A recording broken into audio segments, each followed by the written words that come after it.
जय हिंद साथियों, जैसा कि आप सभी को पता है कि न्यू अतिथि शिक्षक नियुक्ति प्रक्रिया यानी ज्वाइनिंग जो प्रोसेस है यह प्रारंभ हो गई है। कल मैंने एक छोटा सा वीडियो बनाकर बताया था कि जो आपके नए अतिथि शिक्षक हैं इनके लिए 4 सितंबर से शाम 6 बजे के बाद से आप नए अतिथि शिक्षक के लिए ऑनलाइन आवेदन कर सकते हैं।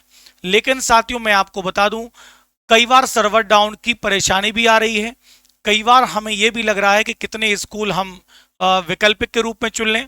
साथियों इसके बारे में सारी जानकारी जो है ऑनलाइन पोर्टल के माध्यम से डीपीआई ने अपडेट की है।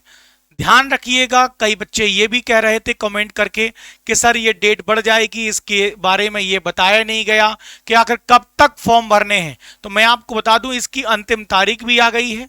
लेकिन जैसा कि पता है कि मध्य प्रदेश की सरकार जितनी लापरवाही है लापरवाह करती है, उसी प्रकार हमारा जो सिस्टम है यानी ऑनलाइन सर्वर है ये भी भ्रष्ट हो चुका है। लास्ट आते आते हो सकता है सर्वर डाउन की परेशानी हो जाए। तो यदि आप ये सोच रहे होंगे कि हम ऑनलाइन अतिथि शिक्षक के लिए आवेदन कभी भी कर देंगे, तो कभी भी नहीं करना है भाई। आज के आज कर लो, अभी के अभी करने चले जाओ। कुछ बातें मैं और क्लियर करने वाला हूं, ये देखिएगा। एक रूल बुक आई है, शायद आपको दिख पा रहा होगा, नहीं तो मैं पढ़कर सुनाता हूं जो मेन चीज है। लोक शिक्षण संचालनालय मध्य प्रदेश गौतम नगर भोपाल, ठीक है। विषय क्या है ये देखिएगा। शैक्षणिक सत्र 2024-25 में शासकीय विद्यालयों में रिक्त पदों के विरुद्ध आवेदकों द्वारा या आवेदकों हेतु शाला विकल्प चयन के संबंध में। अब यहां देखिएगा वो सब सारी चीजें आपको पता है, लेकिन जो मेन बात है जो हम सबको बहुत ध्यान रखनी है वो क्या है ये देखिएगा। समय सारणी में आपको दिखाने का प्रयास कर रहा हूं, शायद आपको दिख जाए। फर्स्ट क्रमांक पर आप देखिए लिखा है आवेदक द्वारा GFMS पोर्टल शाला विकल्प चयन 4/9/2024 से 9/9/2024 तक। यानी आपके द्वारा जो GFMS पोर्टल पर शाला विकल्प चयन करने का जो मौका है वह 4 तारीख यानी कल से लेकर 9 सितंबर तक रहेगा। अब आप ये सोच रहे हो कि 10 तारीख के बाद भरना हो, नहीं भाई, 9 तारीख के पहले आप अपने स्कूलों का जो चयन करना है, विकल्पिक टिक करना है, वो आप कर दीजिए दूसरे मौके पर। यानी 10 तारीख को क्या होगा, शाला विकल्प चयन के उपरांत मेरिट के आधार पर आवेदकों को विद्यालय का आवंटन किया जाएगा। यानी होना क्या है, 4 सितंबर से 9 सितंबर के बीच आपको ऑनलाइन आवेदन करना है। 10 तारीख को आपको 10 सितंबर को मालूम चल जाएगा कि कौन सा स्कूल आपको अलॉट किया गया है। आवेदकों द्वारा आवंटित विद्यालय में उपस्थिति, मतलब 10 तारीख को आपको ऑनलाइन शॉप पर जाना है और देखना है कि आपके क्या बोलते हैं उस पर कौन सा स्कूल अलॉट कर दिया गया है। उस स्कूल में जाके आपको अपनी उपस्थिति दर्ज कराना है कि लो भैया अतिथि शिक्षक आ गए और कर लो हमारा शोषण।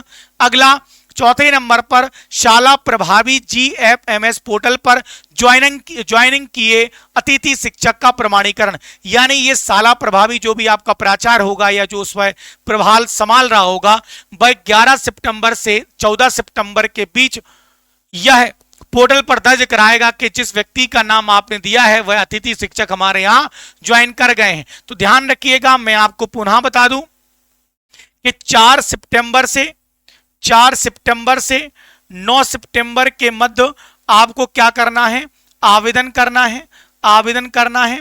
10 सितंबर को आपको क्या मालूम चलेगा, 10 सितंबर को कौन सा स्कूल आपको आवंटित हुआ है तो वो आवंटित मालूम चलेगा।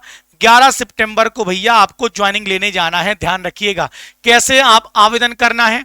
तो मैंने आपको बताया जो भी अब तक आपने पंजीयन करवाया, जो भी आपके दस्तावेज हैं, इन दस्तावेज को बढ़िया लीजिए, भगवान शिव का नाम लीजिए और जाइए आप कहां पर, ऑनलाइन MP ऑनलाइन के पास। ऑनलाइन जाकर आपका ऑनलाइन आवेदन करवाइए। ऑनलाइन आवेदन का मतलब है आप स्कूल का चयन करें, जितने भी आपने स्कूल चयन कर लिए होंगे। चयन करने के बाद आप कहां जाएंगे, संकुल प्राचार्य के बाद या संबंधित अधिकारी के पास, प्राचार्य के पास उन डॉक्यूमेंट्स को जमा करेंगे।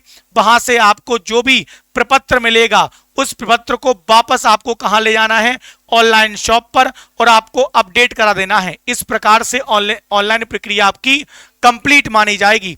साथियों सोच के देखिएगा, जहां शिवराज सरकार के द्वारा 12 महीने का अतिथि अनुबंध की बात करी गई थी, फिर उन्होंने 10 महीने की अनुबंध की बात करी थी। अब सोच के देखिएगा, जुलाई पूरा निकल गया, अगस्त पूरा निकल गया, और मुझे लगता है प्रक्रिया आगे बढ़ते करते ये सितंबर ले ही जाएंगे। यानी सोचो, 12 महीने का अनुबंध की बात करी, 10 महीने पर ये रुक गए, 3 महीने ये ऐसे ही खा गए, यानी कुल मिलेकर जो रोजगार है वो 7 महीने का है।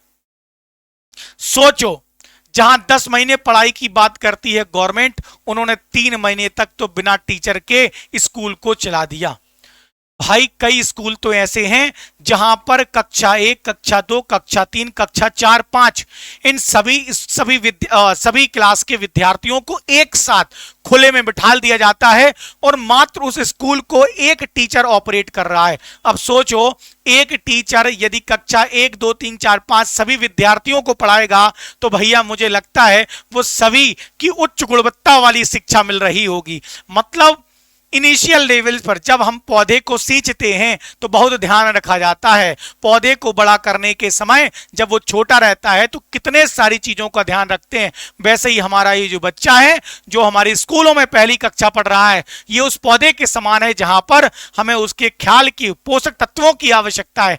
लेकिन आप बीज ही गलत बना रहे हैं। सोच के देखिएगा, जब बच्चों को पढ़ाया नहीं जाएगा स्कूलों में तो वो कैसे पढ़ेंगे। और जिम्मेदारी आएगी अतिथि शिक्षकों की कि अतिथि शिक्षकों ने पढ़ाया नहीं। अरे वो पढ़ाएंगे तब जब उनकी नियुक्ति की जाएगी। 3 महीने लेट नियुक्ति। और अभी आप सोच लो, ऐसे कई मेरे दोस्त हैं जो अतिथि शिक्षक के रूप में पदस्थ हैं और बताते हैं कि भाई सर, अभी स्कूलों में पाठ्यक्रम की पुस्तकें नहीं बांटी गई हैं। अब सोचो, यदि बच्चों के पास पुस्तकें ही नहीं हैं तो फिर क्या पढ़ा रहे हो बच्चों को। बच्चों का रिजल्ट कितने अच्छा हो सकता है, सोच कर देखिएगा। ये गलत है भाई। शिक्षकों का भविष्य जब खतरे में होगा तो भाई उनके द्वारा पढ़ाए गए बच्चों का भविष्य तो सुनिश्चित ही खतरे में होगा। मैं आप लोगों से एक ही बात कहूंगा कि अतिथि शिक्षक को अपने जीवन की बागडोर मत बनने दीजिएगा। अतिथि शिक्षक जो बने हैं वो भाई मैं आपको बता दूं, वो हमेशा कुंठाग्रस्त रहे हैं, टेंशन में रहे हैं, कभी फाइनेंशियल वित्तीय सहायता, वित्तीय रूप में वो मजबूत नहीं रह पाए। तो अनुरोध है, आप पढ़े लिखे हैं भाई, इस प्रकार से अपना शोषण ना कराइए।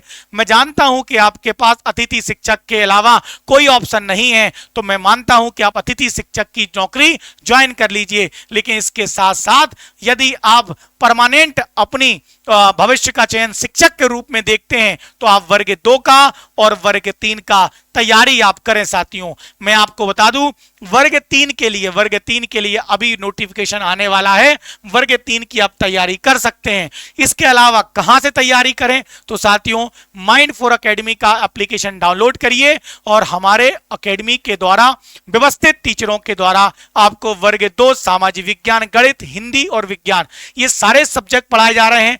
वर्ग 3 का न्यू बैच स्टार्ट हुआ है। आप माइंड4 एकेडमी का एप्लीकेशन डाउनलोड करिएगा। साथ ही साथ साथियों, यदि किसी प्रकार की समस्या आती है तो आप मुझे इस नंबर पर भी कॉल कर सकते हैं। इसके अलावा मैं आपको बताना चाहूंगा, अगर आप वर्ग 3 के नोट्स चाहते हैं, कंप्लीट नोट्स, तो आप इस नंबर पर भी कॉल कर सकते हैं। एकदम न्यू, आज के अकॉर्डिंग बहुत व्यवस्थित नोट्स बनाए हैं। साथ ही साथ महिला सुपरवाइजर की नोट्स भी हमारे यहां उपलब्ध हैं। मैं आपसे एक ही बात कहूंगा कि अतिथि के रूप में अपने जीवन को चलाने का काम करिए, लेकिन अतिथि शिक्षक की नौकरी को जीवन का आधार न मत बनाइए। बहुत बहुत धन्यवाद। जय हिंद, जय भारत साथियों।